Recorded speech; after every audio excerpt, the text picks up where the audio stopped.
toi, ça y est, j'ai enfin réussi. Je l'ai, le produit. Notre découverte. Je me sens pas bien.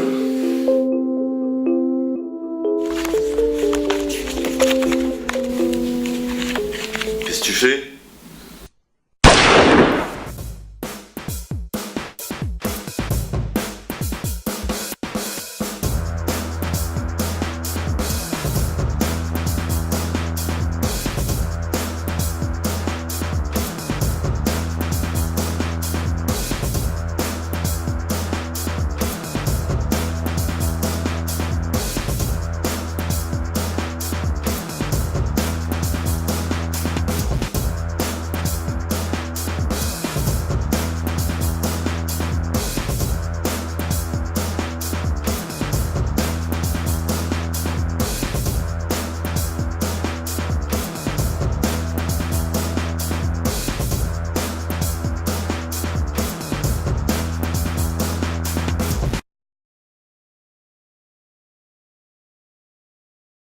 Donc, bonjour, je me présente, Fabrice Allemand, je suis chef du département chimie de l'IUT de Besançon-Vesoul et enseignant-chercheur au sein du département chimie. Eh bien, ce projet des experts à l'IUT est dans la continuité de l'année internationale de la chimie qui s'est passée en 2011. L'objectif était clair, c'était de proposer aux étudiants de deuxième année d'IUT, dans le cadre de leur projet tutoré, eh bien, d'essayer d'organiser un jeu de rôle autour d'une enquête criminelle. Eh bien, ce projet s'inscrit dans un cadre très général de promotion des sciences et dans notre cas de la chimie. En effet, depuis plusieurs années, nous organisons des opérations dans le cadre, par exemple, d'une classe un chercheur, où nous accueillons des collégiens et des lycéens pour leur faire découvrir le domaine de la chimie. Je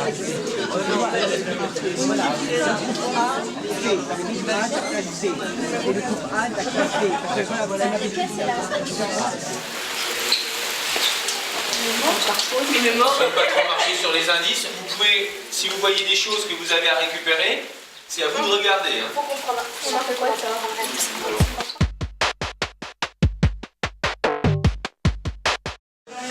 Là, on a la petite qui était sur la feuille de dessus de la routine. Est-ce que vous voyez des choses que vous faites très bien sur la tâche? Des tâches? Vous pensez que c'est quoi comme tâche? Enfin, ça peut être quoi comme tâche? Le sang, ça peut être du vin, ça peut être des produits chimiques. On va voir s'il y a du sang sur la blouse avec du peroxyde d'hydrogène. Donc on voit que ça mousse, donc c'est qu'il y a du sang sur la blouse.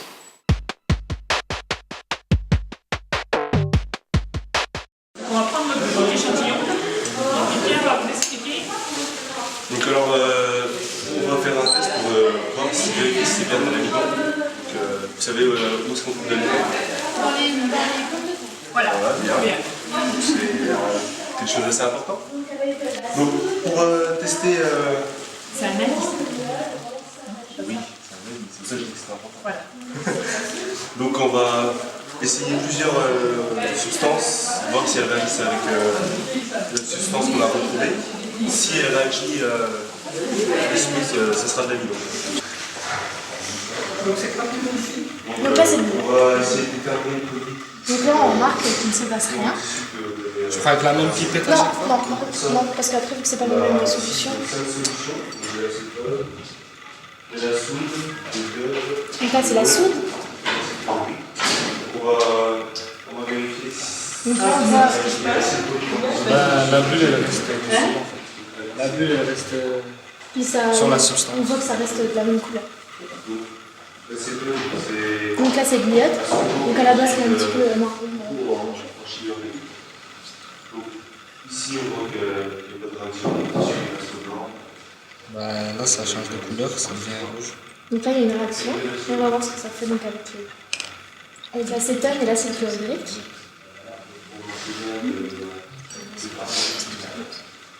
Pas de réaction globale. Bon, ici ça change pas de couleur.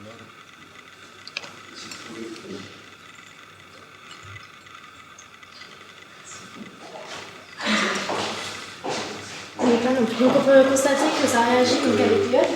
Et donc l'iode et l'amidon, donc ça donne cette couleur-là.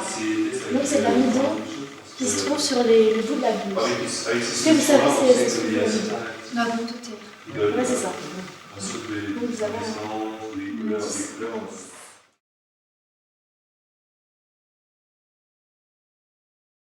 En train d'essayer de travailler sur un produit peut-être nouveau. Il l'avait dans la poche.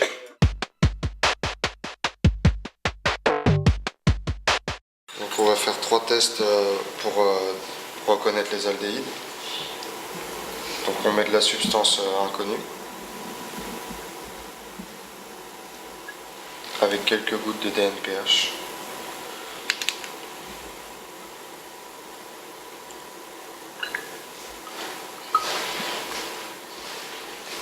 Faire chauffer.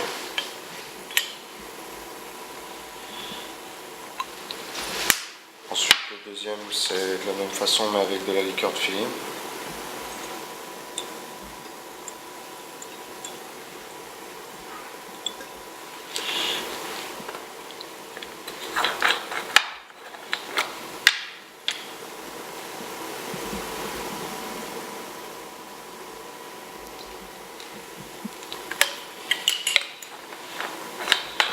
Le troisième, c'est le test du miroir d'argent. On va prendre 2 ml de nitrate d'argent.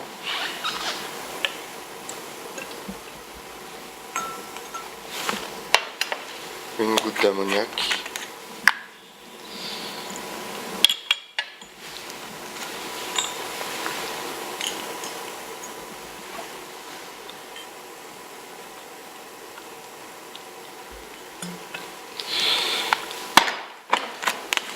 Et quelques gouttes du produit inconnu.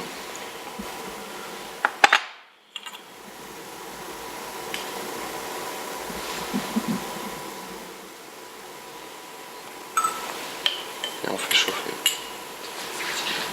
Donc le test à la DNPH, on voit que ça se trouble, donc c'est que c'est un aldéhyde. C'est plus... Bah, c'est celui-là, pardon. Ah ouais, celui-là. Voilà. Celui-là, c'est la liqueur de feeling. Voilà, qui vient rouge. Donc il se trouble et donc c'est le test à la DNPH qui a fonctionné. La liqueur de feeling, ça rougit quand c'est en présence d'un aldéhyde et que c'est chauffé. Donc il est positif aussi. Et le test au miroir d'argent, on voit un dépôt d'argent au fond du tube à essai, donc c'est que c'est un aldéhyde.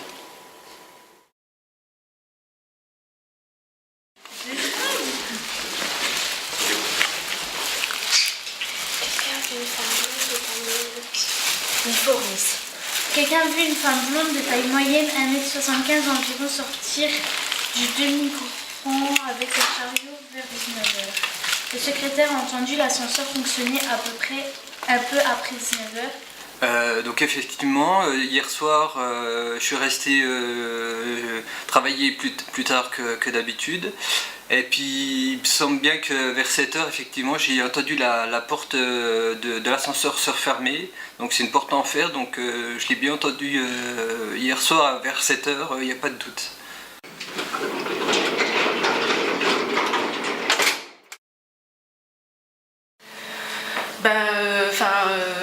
Moi j'ai eu TP de génie chimique avec les deuxièmes années toute cet après-midi-là. Francis il est arrivé en milieu d'après-midi, il travaillait sur ses manips. Le TP il s'est terminé à peu près vers 6h et j'ai quitté le demi-grand à, je sais plus, 6h20, 6h30. Quand je suis partie, je l'ai laissé tout seul, il continuait à travailler. Tout semblait bien se passer et il n'y avait personne d'autre, je comprends pas.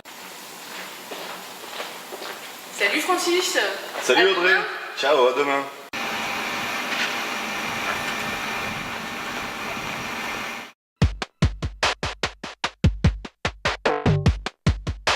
On a trouvé quelques indices qui pourraient être intéressants. On a un verre renversé, des objets, des bouts d'objets par terre et une tache. On ne sait encore pas ce que c'est.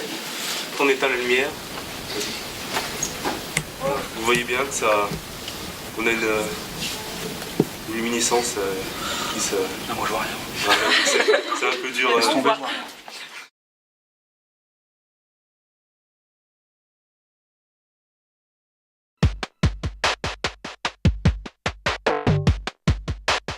Donc nous prouvons puissiez venir et pouvoir avoir accès à toute la scène, on a un peu nettoyé et en fait dans le verre il y avait un liquide incolore. Donc qui ressemblait un peu à ce que vous voyez là, comme de l'eau, voilà, ou de l'alcool. Donc on savait pas ce que, enfin vous savez pas et nous on savait pas non plus ce que c'était. Donc pour vous faciliter la tâche, on a analysé le liquide incolore qui était dedans avec l'HPLC. Donc c'est une machine qui permet d'analyser des liquides et de séparer, par exemple si c'est un mélange, de voir les composés qui sont dans un mélange. Donc si on mélange, là vous voyez par exemple on a de l'eau, on peut avoir du méthanol, c'est des produits chimiques qui sont aussi incolores, on les mélange et pour retrouver ce qu'il y a dans le mélange, eh ben, on utilise cette machine. Donc nous on l'utilise en TP aussi et elle consiste en fait avec la petite seringue. Vous prélevez donc par exemple le liquide incolore qu'on avait retrouvé par terre, on l'introduit, je ne sais pas si vous voyez, dans un petit trou qu'il y a là. Et donc on va tourner, là normalement on tourne, on injecte, je ne le fais pas parce que ça met du temps et ça met 15 minutes pour analyser, il faut tout régler, donc on l'a fait à l'avance en fait. Voilà. Et donc après vous voyez il y a un petit boucle d'injection, donc le produit va passer dans la boucle, il va passer dans la colonne, ça fait une colonne, et il va être analysé. Et donc on va détecter un chromatographe, c'est ce que vous voyez là, je vais vous approcher si vous voulez lire parce que c'est écrit. Donc là vous avez en fait la quantité qu'on a mis, enfin l'intensité d'un pic, ça a peu d'importance pour déterminer. Par contre vous voyez qu'il y a deux pics, donc on peut déjà dire que par rapport à, je veux dire, voilà, que c'est un mélange de plusieurs choses. Et ça c'est le temps, donc, vous voyez comme je disais ça dure 15 minutes, en fait là on a remarqué qu'il y en a un pic qui sort à 9 minutes et un autre pic à 11 minutes.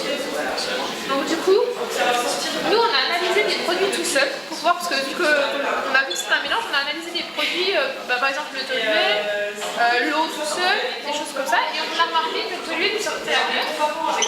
Donc le toluène justement c'est un produit chimique qu'on utilise nous beaucoup, mais qui peut être aussi utilisé dans les industries, enfin voilà. C'est un produit chimique, c'est pas un produit que vous buvez tous les jours. Après on a remarqué que ça tue quand on en boit. Et ben, le produit qui tue ou qui est du poison c'est le diazépam. En fait le diazépam c'est un produit qui est utilisé pour endormir. Voilà, donc vous voyez, donc là on a remarqué que le diazépam qui est un liquide incolore il sortait à 11. Et si on prend le chromatographe du produit qu'on a analysé pour remarquer quoi, que le diazépam il sort à 11 et le toluène il sort à 9. Donc du coup le toluène, je vous ai dit que c'est un produit chimique, le diazépam, comme tu as dit, comme tu m'as demandé, c'est un produit qui endort, donc là du coup, un mélange de ces deux choses, vous pouvez déduire quoi? Que ça tue ou qu'on a tenté peut-être d'endormir la victime, peut-être avant de la tuer ou en voulant la tuer. Par contre, vous ne savez pas s'il a bu, mais en tout cas vous pouvez déjà déduire qu'on a tenté de l'empoisonner ou de l'endormir. Voilà. Notre découverte. Bonjour, je m'appelle Thomas Santenac, je suis étudiant à l'UT de chimie de Besançon-Vesoul au département chimie de Besançon. Et dans le cadre de notre projet tutoré, on a eu un projet qui s'appelle les experts à l'IUT, dans lequel nous devions intégrer une scène de crime visant à faire valoriser l'image de la chimie auprès de nos plus jeunes camarades de collège et lycée. Le travail préparatoire, on l'a commencé fin septembre, début octobre, où le thème de l'enquête criminelle a été posé. Et par la suite, on a eu des réunions de groupe qui nous a permis d'incorporer des analyses et des techniques qui étaient à la fois adaptées à des collégiens et à la fois adaptées au matériel dont disposait l'IUT. Donc à la suite de ces travaux de recherche, nous avons eu une réunion qui nous a permis de faire un recoupement entre nos idées et d'en extraire un scénario final qui a été présenté à M. Pintapari, le responsable de la section criminelle de la gendarmerie de Besançon, qui a validé ce scénario, ce qui nous a permis d'avoir une certaine cohérence entre les méthodes utilisées dans la gendarmerie vis-à-vis des méthodes retranscrites à l'IUT. Alors ma motivation première a été de partager une passion commune qui est la chimie, et par la suite de pouvoir donner un certain exemple de la rigourosité du travail à effectuer lors d'une enquête criminelle.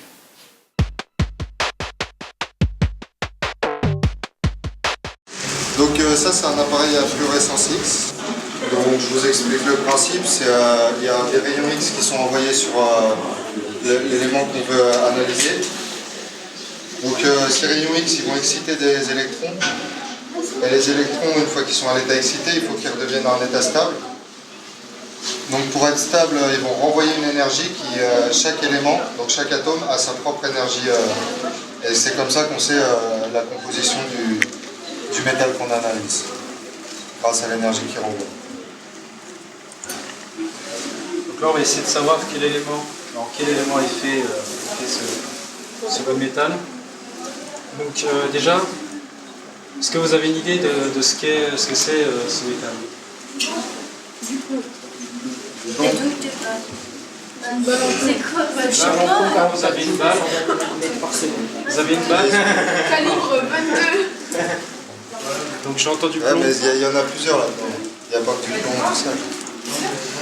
Hop, donc plomb. Mais bon, là, c'était ça. Là, vous voyez que les pics correspondent bien à ce qu'on va trouver, ce qu'on a dans les tables. Et donc, on n'en conclut qu'une balle en plomb. Là. Si le métal est une balle en plomb.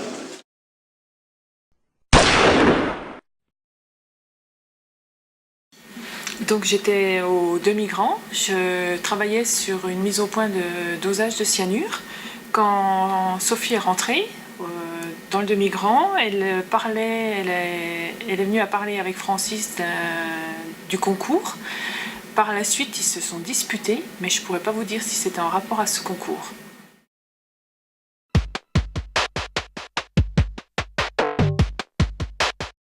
Ouais, il faut un peu Il y en a une autre qui met ses gants là pour récupérer le verre.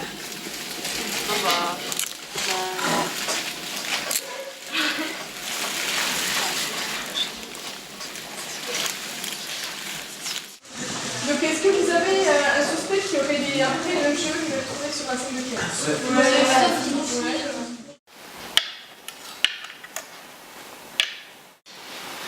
Alors là, on voit le cheveu qu'on a retrouvé sur la scène de crime et on voit qu'il n'y a pas d'écailles dessus. Donc là, l'analyse du cheveu de Sophie, on voit qu'il y a des écailles contrairement au premier. Donc on voit que sur les cheveux humains ou animaux, on voit qu'il y a des écailles qui ne sont pas de la même forme. Donc s'il n'y a pas de cheveux, s'il n'y a pas d'écailles sur les cheveux, ça veut dire que c'est un cheveu synthétique.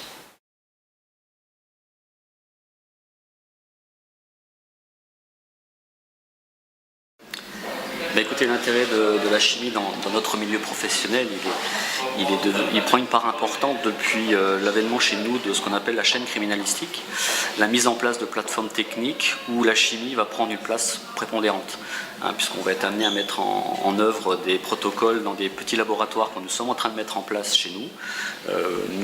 Dans le cadre de notre activité, on va travailler des micro-traces jusqu'à la biologie, et au milieu, on va trouver la chimie. Et la chimie prend une part prépondérante dans le cadre de notre activité.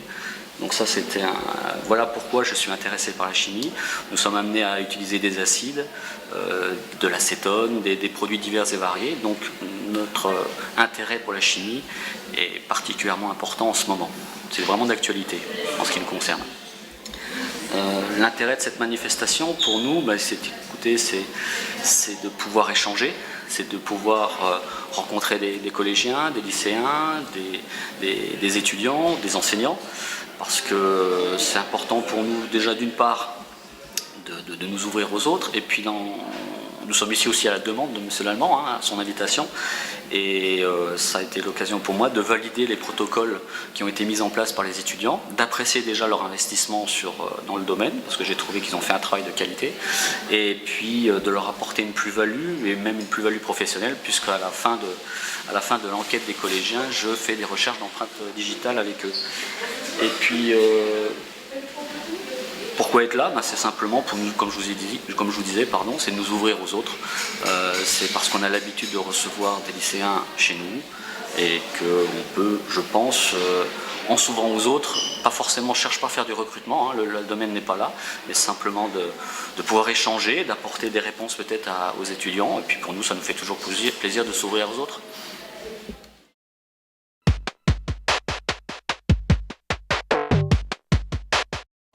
Il n'y en a aucun de nous qui l'a touché sans les gants? Parce que sur une des autres empreintes, en général, quand on enlève une empreinte sur un verre, on fait toujours comme ça. Pourquoi? Parce qu'au préalable, on aura prélevé ce qu'il y avait dedans, puisqu'en l'occurrence, si je me souviens bien, dans ce dossier-là, il y avait des risques d'empoisonnement. Donc en fait, on va traiter le contenu et le contenant. Donc le contenu a été traité, on l'envoie en analyse, et après, on va rester sur des principes très simples. Recherche d'empreintes. Donc on va Alors si, il faut qu'elles soient suffisamment belles, hein. Mais, en fait, elles étaient plus belles les empreintes que sur les fiches. Oui. Hein, la fois dernière. Hein. Donc là, on va aller directement sur l'empreinte. Alors, c'est vrai, j'ai eu la question de Madame Jacob aussi, m'avait posé la question. Et puis une de vos collègues, les poudres, bon, c'est certes, quand il m'avait parlé de poser la question de savoir si c'était du carbone. Bon, alors c'est des poudres graphite, c'est vrai. Donc, je ne fais pas le dessin, si je dis graphite, effectivement, et le carbone n'est pas bien loin. Mais c'est surtout, maintenant, c'est de plus en plus des produits de synthèse, puisque en plus, ça peut être mélangé à des poudres magnétiques qui nous permettent de traiter, par exemple, des surfaces perpendiculaires.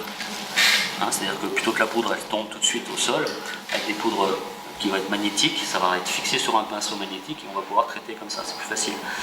Et on utilise de moins en moins les poudres, hein, telles que je vous le fais là, sur des scènes importantes. Je parle au quotidien, mes collègues des brigades elles le font. Mais vous voyez, bah non, finalement vous n'avez pas tant touché que ça le verre, ou alors si vous l'avez touché, vous l'avez bien touché. On va utiliser de plus en plus du cyanoacrylate. Alors cyanoacrylate, c'est plus connu pour vous comme de la superglue. C'est ni plus ni moins que de la superglue, donc le composé chimique c'est du cyano qu'on va sublimer avec de l'eau, qu'on va élever à température et après ça va venir fixer le sébum. Donc voilà, alors vous voyez, elles sont pas de super bonne qualité. Bon, généralement c'est ce qu'on trouve hein, sur une scène. Hein. C'est pas du tout comme à la télé. Hein. C'est-à-dire qu'ils vont vous trouver le truc en moins. Ils vous solutionnent les machins en 40 minutes, ils vous ont tout fait. Nous c'est pas du tout ça.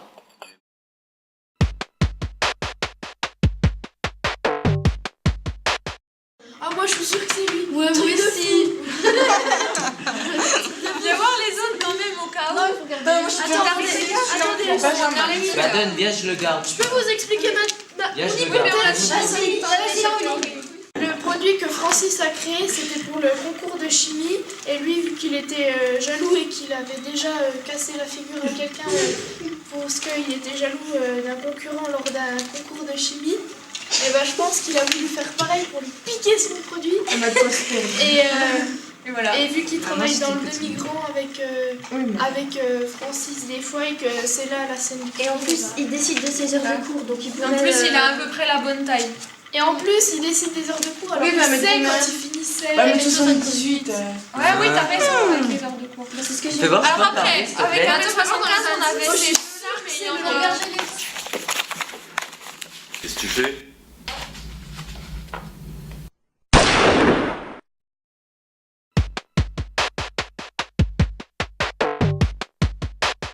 Vous avez été très brillant, puisque je crois que c'est sûr, même sur nos 3 interventions, c'est la seule fois où vous avez tous trouvé effectivement le coupable. Vous avez bien travaillé, vous avez été très patient, très calme et surtout très attentif à tout ce qui s'est passé. J'espère que ça vous a donné aussi une vision un peu différente de la chimie que l'on peut entendre tous les jours, aussi bien par les médias ou même vous, l'impression que vous aviez de la chimie. Et on va quand même remettre des lots.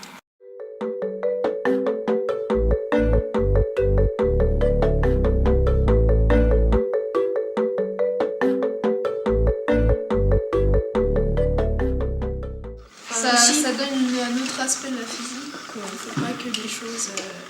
Que des leçons à apprendre. En fait, là, ça va vous permettre des choses concrètes parce que ce qu'on faisait un peu en cours, c'était tout.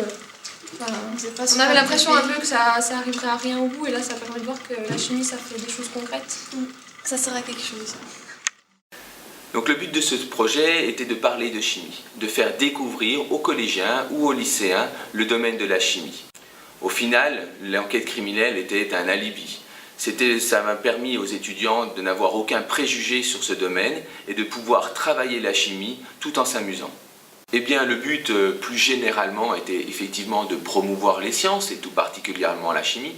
C'était tout simplement essayer de leur montrer que la chimie est présente au quotidien. Elle est présente dans l'alimentation, dans la cosmétique, et elle est présente aussi dans le domaine de l'environnement, puisque le recyclage se fait à travers la chimie et le retraitement de l'eau, tout simplement ouvrir son robinet pour avoir de l'eau potable, c'est aussi le travail du chimiste. Finalement, la chimie est présente partout.